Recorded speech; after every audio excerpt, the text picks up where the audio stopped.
পরিকল্পিত হত্যাকাণ্ড হতে পারে, এটা ইনস্ট্যান্টলি হতে পারে, কিন্তু সেটা যাই হোক, এই যে তাকে কোপ দেওয়ার পরে এই যে সোহরাওয়ার্দী উদ্যান, এটা ডিরেক্ট বিশ্ববিদ্যালয়ের এলাকা না হলেও এটা কিন্তু একেবারে পাশের এলাকা, এবং এই এলাকাটা কতটা নিরাপদ হবে, এখানে কিভাবে চলবে, তার অনেকটা তত্ত্বাবধান কিন্তু সবসময় বিশ্ববিদ্যালয়ের প্রশাসন করে, এবং তাদের একটা দায়িত্বও থাকে।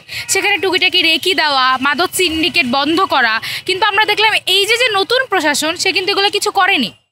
যখনই ক্যাম্পাসে নিরাপত্তার প্রশ্ন আসছে, সে হয়তোবা উদ্যানের গেট বন্ধ করে দেওয়ার চেষ্টা করছে কিংবা বহিরাগত আটকানোর চেষ্টা করছে। এখন আমাদের বুঝতে হবে এই দুটো ন্যারেটিভ কেন সবসময় সমস্যার সমাধান হয়ে দাঁড়ায়। এই দুটো কিন্তু কোনো সময় সমস্যার সমাধান হতে পারে না। কেন হতে পারে না?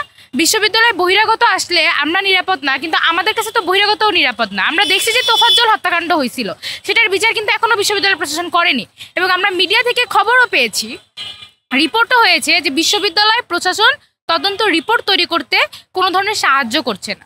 তাহলে দেখেন ক্যাম্পাসটাকে অনিরাপদ করে রাখতেছে কিন্তু এই প্রশাসন, এটা সম্পূর্ণভাবে তার ব্যর্থতা। এই প্রশাসন ক্ষমতা আসার পর পরপর 2টা খুনের ঘটনা আমরা দেখলাম এই ক্যাম্পাস এলাকায়। আমরা দেখছি যে সন্ত্রাসী সংগঠন ছাত্রলীগের কর্মীরা এখনও ক্যাম্পাসে অ্যাক্টিভ। কিভাবে অ্যাক্টিভ? মঙ্গল শোভাযাত্রার দিন ফ্যাসিস্ট হাসিনার মোটিভ কিন্তু তারা পুড়িয়ে দিল। সেই শিক্ষার্থীকে কি আমরা ধরতে পেরেছি? প্রশাসন কি তাকে আইডেন্টিফাই করতে পেরেছে? প্রশাসন কি তার খবর জানে না। অথচ আমরা খবর পাই যে এই প্রক্টরকে ডিজিএফআই ফোন দেয় এবং সে হচ্ছে ঘৃণা স্তম্ভ ফ্যাসিস্ট হাসিনা, সেটা মুছে দেয়। তাহলে তারা যদি এতই গোয়েন্দা সংস্থার সাথে যোগাযোগ থাকে, তাহলে কিভাবে পুরো ক্যাম্পাসটাকে সে এতটা অনিরাপদ করে রাখতে চাচ্ছে? অর্থাৎ রাষ্ট্র এদেরকে বসিয়েছে এই বিশ্ববিদ্যালয়কে অনিরাপদ করে রাখার জন্য এবং একটা নির্দিষ্ট গোষ্ঠীকে সুযোগ সুবিধা দেওয়ার জন্য। তাই কিন্তু আমরা বারবার দেখতে চাচ্ছি। এখান থেকে স্পষ্টভাবে বলতে চাই এই ক্যাম্পাসকে কোনোভাবে নিরাপদ করা সম্ভব না যতদিন না এই ব্যর্থ প্রশাসন ক্ষমতার চেয়ার আঁকড়ে ধরে বসে আছে। অভ্যুত্থানের পরবর্তী সময়ে বাংলাদেশের বিশেষ করে ঢাকা বিশ্ববিদ্যালয়ের শিক্ষা প্রতিষ্ঠানগুলোর যে রূপান্তরটা আনা দরকার ছিল তা কিন্তু আনতে তারা সম্পূর্ণভাবে ব্যর্থ হয়েছে। এই যে উদ্যানে এখন এত বেশি মাদক সিন্ডিকেট, এতগুলো মাদক সিন্ডিকেট, সেটা কি তারা ভাঙতে পেরেছে?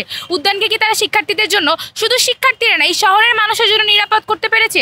পারেনি তো। এই বিশ্ববিদ্যালয়কে তারা বহিরাগতদের জন্য এবং নিজেদের শিক্ষার্থীদের জন্য নিরাপদ করতে পারেনি। সুতরাং যেখানে যেখানে ব্যারিকেড দিয়ে যেই আলাপটা আসতেছে সেটা শুধুই মাত্র এই প্রশাসনকে দায় মুক্তি দেওয়ার জন্য। এখন আমাদের দেখতে হবে আলাপটা কারা করতেছে।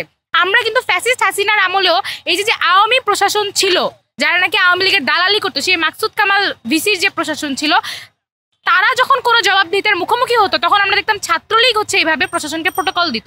এখন এরা কারা যারা প্রোটোকল দিচ্ছে?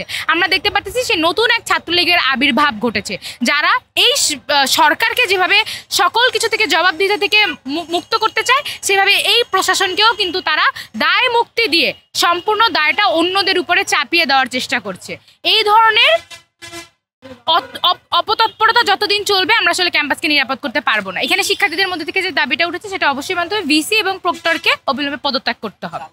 গতকাল রাত 11:30টার দিকে সাম্য একটি প্রোগ্রামে ছিল, 11:30টার পরে থেকে আধা ঘন্টার মধ্যে এই ঘটনাটি ঘটে গেল, তাকে ডেকে নিয়ে যাওয়া হলো সোহরাওয়ার্দী উদ্যানে। এটা কি আসলে কোনো ধরনের পরিকল্পিত মনে হচ্ছে? জি অবশ্যই এখানে কোনো পরিকল্পনা থাকতে পারে, এটা পরিকল্পিত হত্যাকাণ্ড হতে পারে, এটা ইনস্ট্যান্টলি হতে পারে, কিন্তু সেটা যাই হোক, এই যে তাকে কোপ দেওয়ার পরে বিশ্ববিদ্যালয়ে একটা ইমার্জেন্সি রেসপন্স টিম নাই, তার যদি এত ভয়াবহ ব্লিডিং না হতো তাহলে সে বেঁচে যেতে পারতো, কিন্তু বিশ্ববিদ্যালয়ে কোনো সহযোগিতা তাকে করে নাই। 2টার দিকে ঢাকা বিশ্ববিদ্যালয়ের প্রক্টর, যার কাজ শিক্ষার্থীদের নিরাপত্তা নিশ্চিত করা, সে 2টার দিকে ঢাকা মেডিকেলে উপস্থিত হয়েছে একটা লাশ দেখতে। এই প্রক্টরের কোনো নৈতিক এখতিয়ার নাই এখন আর ক্ষমতায় বসে থাকার। আজকে বিশ্ববিদ্যালয়কে কোনো শোক প্রস্তাব দিয়েছে? আজকে বিশ্ববিদ্যালয়ে কিভাবে ক্লাস এবং পরীক্ষা চলতে পারে আমি জানতে চাই। বিশ্ববিদ্যালয়টা শিক্ষার্থীকে খুন করা হয়েছে, এই প্রক্টর এই দায় কোনোভাবেই এড়াতে পারে না।